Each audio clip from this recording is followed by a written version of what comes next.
The light of Rome had long faded. The world it left behind was a patchwork of fractured kingdoms, whispered legends, and rusted splendor. In the cold forests of the north, a new power was rising, one that would dare to stitch the tattered cloak of the West back together. This is the story of the Carolingian Empire and the colossal king who was crowned not just by men, but by God himself on a Christmas day that would echo for 1,000 years. Before the empire, there was the dynasty. The Carolingians started not as kings, but as mayors of the palace, the power behind the throne of the fading Merovingian dynasty. It was Charles Martel, the Hammer, who saved Christian Europe from a defining threat at Tours. But his grandson would build not just a kingdom, but an idea. The king wears the crown, but we hold the sword. The people follow strength, Pepin. They follow the hand that protects the harvest and defends the monastery. Remember that. Pepin took his father's lesson to heart. He sought a new source of legitimacy, higher than bloodline or brute force, divine sanction. He asked the Pope a revolutionary question. It is better to call him king who has the power, rather than he who has it not. Then came Charles the Great, Carolus Magnus, Charlemagne. A giant of a man, restless, curious, and ferociously pious. His reign was one of constant campaigning, forcibly uniting most of Western Christendom for the first time since the Romans. His conquest of the Saxons was a brutal fusion of evangelism and empire building, convert or die.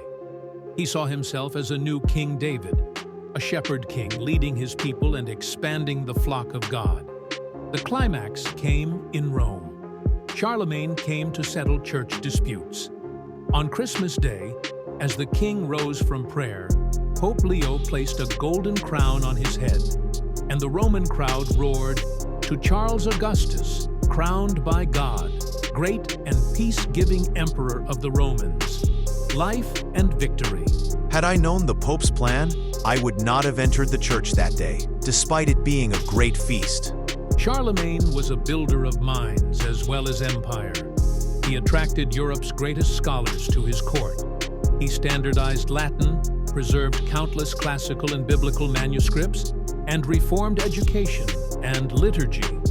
He issued capitularies, law codes, and sent royal agents to enforce them. This was the Carolingian Renaissance, an attempt to impose correctio, correction and order, on both the state and the soul of his realm. The empire was a personal creation, held together by Charlemagne's immense will. It did not survive him intact. His sole surviving son, Louis the Pious, could not hold it. His grandsons carved it up at Verdun, creating the fractured foundations of modern Europe. The imperial title faded in the West, only to be revived later by the German Ottonians as the Holy Roman Empire, a ghost of Charlemagne's dream. Charlemagne's empire was a grand attempt to resurrect a biblical ideal of kingship in a post-Roman world. He sought to be a Davidic ruler, a warlord, a judge, a shepherd, and a man after God's own heart. The veracity of his idea, that political unity under a Christian emperor could create a new golden age, proved fragile in practice. The crown was heavy, and the forces of localization were strong. It proved that ideas, the unity of Christendom, the revival of learning, the marriage of throne and altar, can be more durable than empires. The political structure shattered, but the cultural and religious blueprint endured, shaping the entire medieval period. Every time you use a lowercase alphabet, you touch a fragment of Charlemagne's dream. His scribe's script evolved into our modern letters.